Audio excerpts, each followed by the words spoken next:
মধ্যবিত্ত বাঙালি ভদ্রলোকদের মধ্যে বেকার সমস্যা।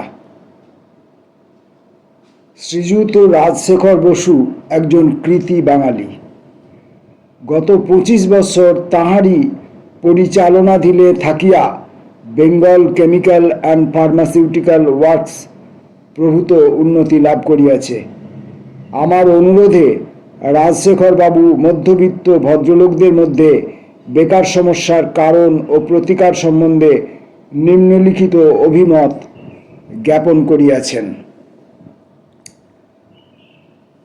বিজ্ঞানী প্রফুল্লচন্দ্র রায়ের আত্মচরিত থেকে আমরা পড়ছি। এটি 27 পরিচ্ছেদের একটি অংশ মাত্র। রাজশেখর বসু লিখছেন, মধ্যবিত্ত বাঙালি, প্রাচীন ও নবীন। মধ্যবিত্ত বাঙালি, যাদের বয়সে বেশি এবং যাদের বয়স কম, তাদের উপরে তিনি যে গবেষণা করেছেন বা পর্যবেক্ষণ করেছেন সেটা নিয়ে তিনি কি লিখছেন দেখা যাক। 100 বৎসর পূর্বে বাংলার কয়েকটি উচ্চ জাতি মধ্যবিত্ত সম্প্রদায়ের অন্তর্ভুক্ত ছিল। উহাদের জীবিকা প্রায় বর্তমানের মতোই ছিল, যথা জমিদারি, চাষবাস, জমিদারের চাকরি, কৃষি ও মহাজনী। বহু ব্রাহ্মণ পণ্ডিতি ও পুরোহিতগিরি করিয়া জীবিকা নির্বাহ করিত।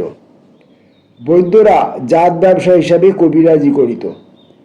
অল্প সংখ্যক লোক সরকারি অথবা ইউরোপীয় সওদাগরের অফিসে কাজ করিত। ব্যবসা বাণিজ্য সাধারণত নিম্ন জাতীয় লোকেদের হাতেই ছিল। শিল্পী ও ব্যবসায়ীদের প্রতি ভদ্রলোকদের একটা অবজ্ঞার ভাব ছিল এবং সামাজিক সংকীর্ণতাবশত ভদ্রলোকেরা তাহাদের প্রতিবেশী ব্যবসায়ীদের কোনো খবর রাখিত না। সাধারণ মধ্যবিত্ত বাঙালিদের অবস্থা এখনকার চেয়ে ভালো ছিল না, কিন্তু সে তাহার অবস্থায় সন্তুষ্ট ছিল, কেননা তাহার জীবনযাপন প্রণালী সরল ছিল, অভাবও এত বেশি ছিল না। রাজশেখরবাবু লিখছেন, নতুন চিকিৎসা ব্যবস্থার আমদানি হওয়াতে মধ্যবিত্ত বাঙালিদের, এখানে বলে রাখা ভালো, রাজশেখর বসু মধ্যবিত্ত শব্দটি তার লেখার মধ্যে রয়েছে মধ্যবিত্ত বাঙালি। মধ্যবিত্ত বাঙালিদের উপার্জনের ক্ষমতা বাড়িয়া গেল। সেই নতুন ক্ষেত্রে অগ্রদূত এবং অন্য প্রদেশেও তাহার কাজের খুব চাহিদা হইতে লাগিল। তাহার নবলব্ধ ঐশ্বর্য ও শহুরে জীবনের অভিজ্ঞতার ফলে তাহার জীবিকার আদর্শের পরিবর্তন হইল। তাহার প্রতিবেশীরা এই পরিবর্তন লক্ষ্য করিল এবং তাহার দৃষ্টান্ত অনুসরণ করিতে লাগিল। নিম্নজাতীয় লোকেরাও শীঘ্রই আকৃষ্ট হইল এবং নিজেদের পৈতৃক ব্যবসা ত্যাগ করিয়া দলে দলে চাকরির অন্বেষণে ধাবিত হইল।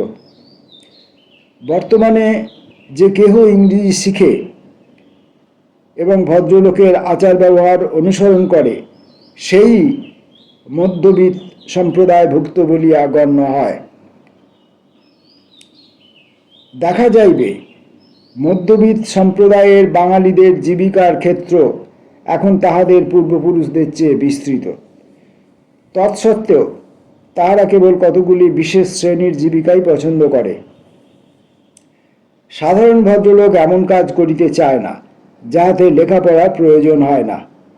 সে অল্প বেতনের কেরানিগিরি সাগ্রহে গ্রহণ করিবে অথবা ওকালতি ব্যবসায়ে ভিড় জমাইবে, কিন্তু মুদি, ঠিকাদার অথবা পুরানো মালের ব্যবসায়ী হইবার কল্পনা সে করিতে পারে না।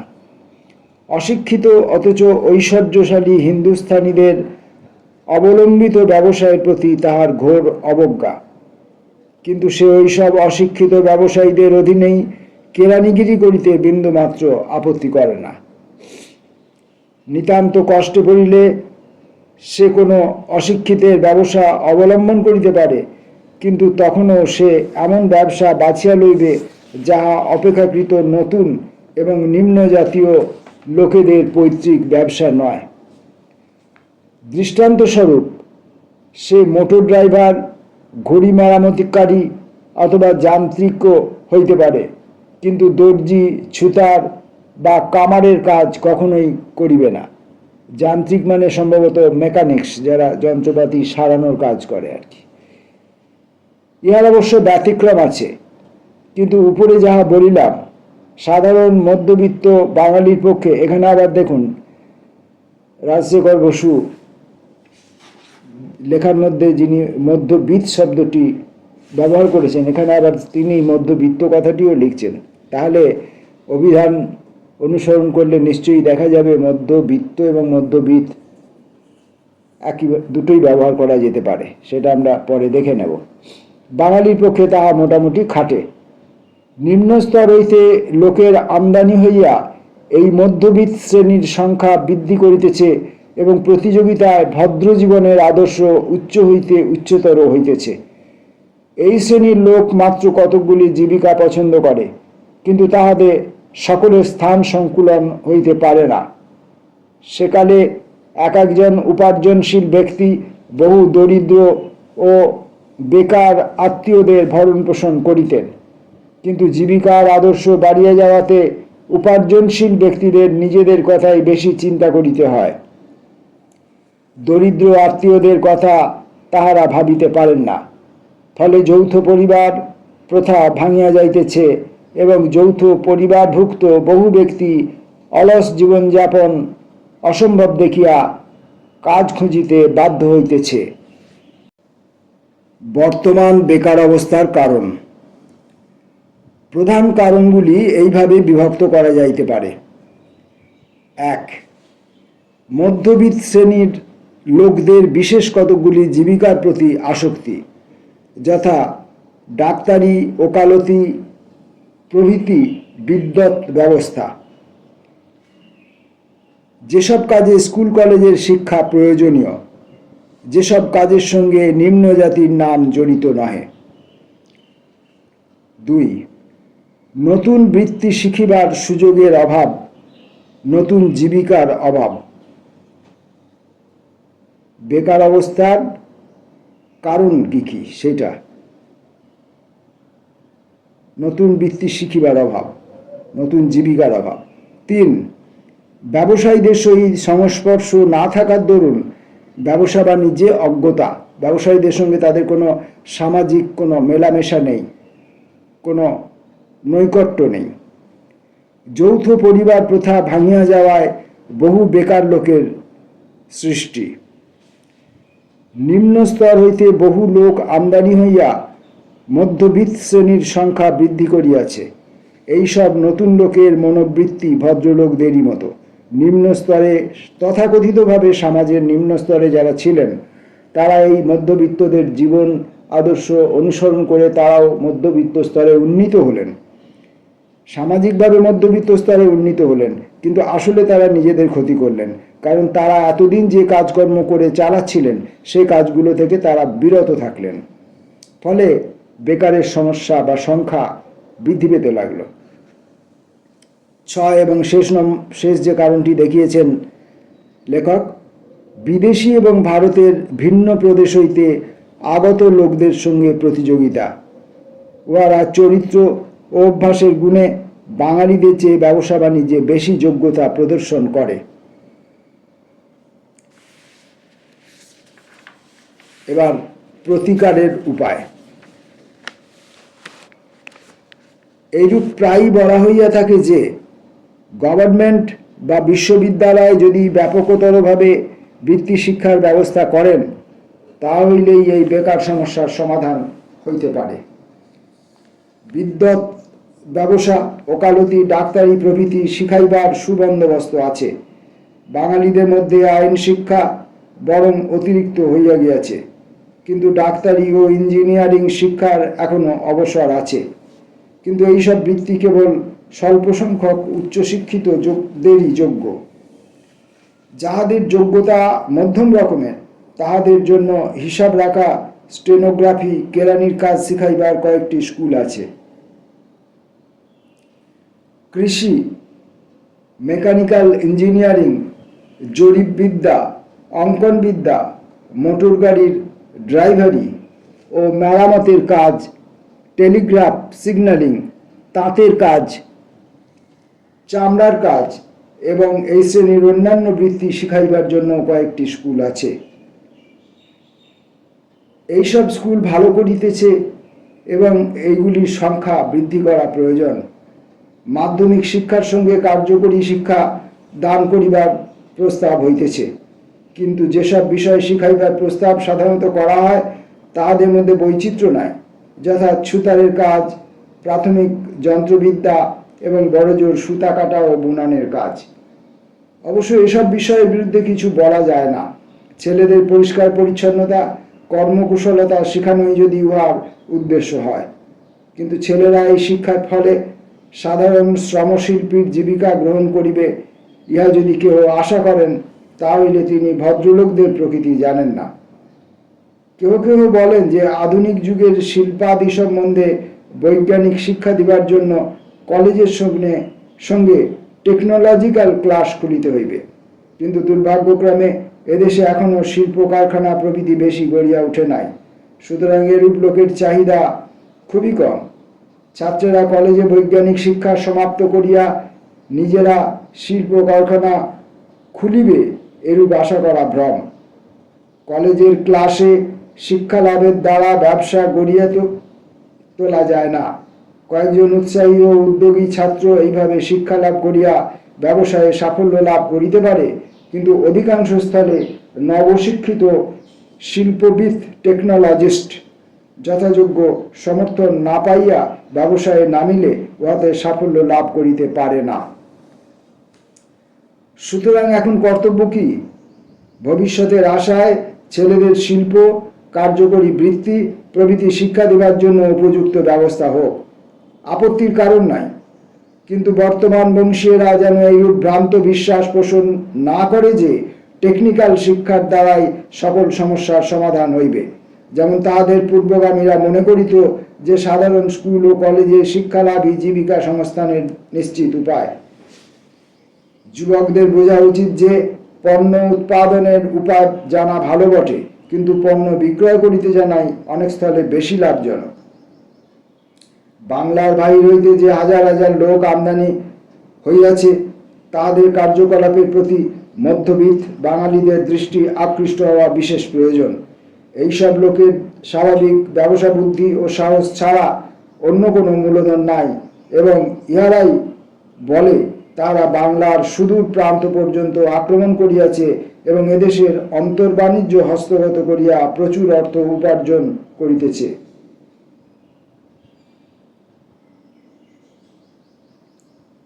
বিদ্যুৎ ব্যবসা ও কেরানিগিরির প্রতি ভদ্রলোকদের অস্বাভাবিক মোহ ঘুচাইতে হইবে। তাহাদিগকে ব্যবসার সর্বপ্রকার রহস্য শিখাইতে হইবে। কোনো একটা অজ্ঞাত জীবিকার সম্বন্ধে যে ভয় ও ঘৃণার ভাব ভদ্র যুবকদের মন হইতে যখন তাহা দূর হইবে, তখন তাহারা দেশের বিশাল ব্যবসা ক্ষেত্রে নিজেদের স্থান করিয়া লইতে পারিবে।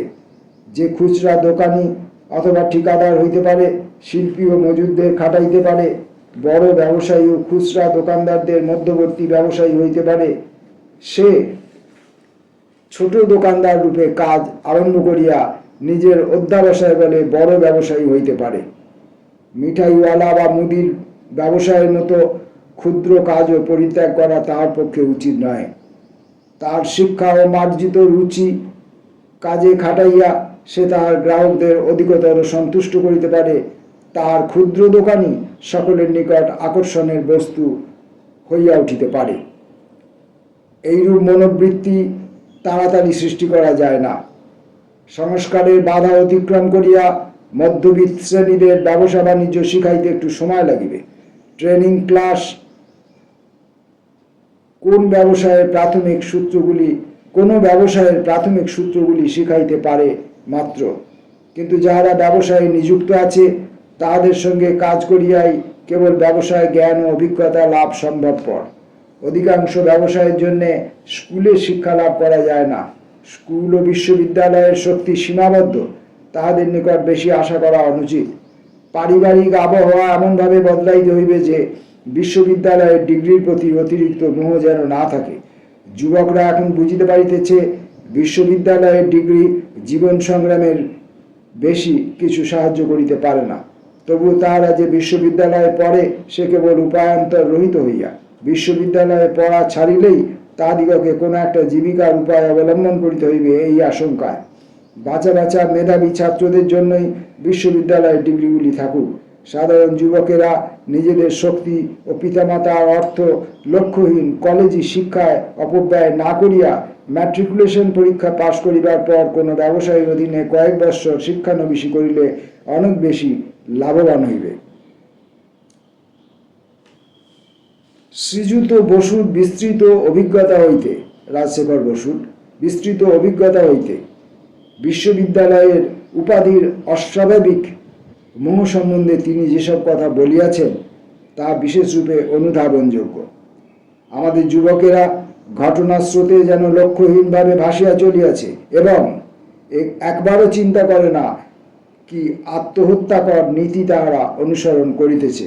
এজন্য তাহাদের অভিভাবকরাই বেশি দায়ী। আমাদের যুবকেরা বিএ বা বিএসসি পাশ করিলেই এমএ বা এমএসসি পড়িতে আরম্ভ করে। কঠোর সংগ্রামের সম্মুখীন হইবার বিপদ যতদিন পরে পারে এড়াইবার জন্য তাহারা ভুলিয়া যায় যে এই উচ্চশিক্ষার যত উচ্চতর ধাপে তাহারা উঠিবে জীবন সংগ্রামে ততই তাহারা বেশি অপটু ও অসহায় হইবে। Hazlitt, The Ignorance of the Learned, বিদ্বানদের অজ্ঞতা শীর্ষক একটি প্রবন্ধে বলিয়াছেন, যাহারা ক্লাসিক্যাল এডুকেশন উচ্চ শিক্ষা সমাপ্ত করিয়াও নির্বোধ হয় নাই তাহারা নিজেদের ভাগ্যবান মনে করিতে পারে। পণ্ডিত ব্যক্তি জীবনের বাস্তব কার্যক্ষেত্রে নামিয়া চারিদিকে নানা বাধা ও অসুবিধা অনুভব করে। এইরূপে হতভাগ্য ডিগ্রিধারীরা নিজেদের যেন অজ্ঞাত দেশে অসহায় শিশুর মতো বোধ করে। আমি পূর্বে বলিয়াছি যে যাহারা জ্ঞানার্জনে সত্যকার প্রেরণা বোধ করে কেবল তাহাদেরই বিশ্ববিদ্যালয়ে প্রবেশ করা উচিত। কলিকাতা বিশ্ববিদ্যালয়ের এমএসসি পরীক্ষা শেষ হইয়াছে 9ই আগস্ট 1932। রসায়নশাস্ত্রে 21 জন, পদার্থবিজ্ঞানে 17 জন, বিশুদ্ধ গণিতে 38 এবং ব্যবহারিক গণিতে 35 জন পরীক্ষা দিতে গিয়াছিল। তন্মধ্যে রসায়নে 11 জন 2-1 দিন পরীক্ষা দিয়াই চলিয়া আসিয়াছে। পদার্থবিজ্ঞানেও 10 জন ঐরূপ করিয়াছে। বিশুদ্ধ গণিতে 9 জন চলিয়া আসিয়াছে এবং ব্যবহারিক গণিতে 11 জন। তারা সকলেই নিয়মিত ছাত্র। প্রথম, দ্বিতীয় বা তৃতীয় দিনের পর আর পরীক্ষা দেয় নাই। মোট 111 জনের 40 জন শেষ পর্যন্ত পরীক্ষা দেয় নাই। স্মরণ রাখিতে হইবে, কলিকাতায় থাকিয়া এমএসসি ছাত্রের পরিবার মতো মাসিক ব্যয় 40 টাকা হইতে 50 টাকার কম নয়। সুতরাং 2 বৎসর কাল প্রত্যেক ছাত্রের অভিভাবকের গড়ে 1000 টাকা লাগিয়াছে এবং পূর্বোক্ত 40 জন ছাত্র মোট 40,000 টাকা অপব্যয় করিয়াছে। কিন্তু এই নগদ টাকার অপব্যয় দুঃখের শেষ নয়। জাতির মনুষ্যত্ব যেভাবে এই দিকে ক্ষয় হইতেছে তা সত্যই ভয়াবহ।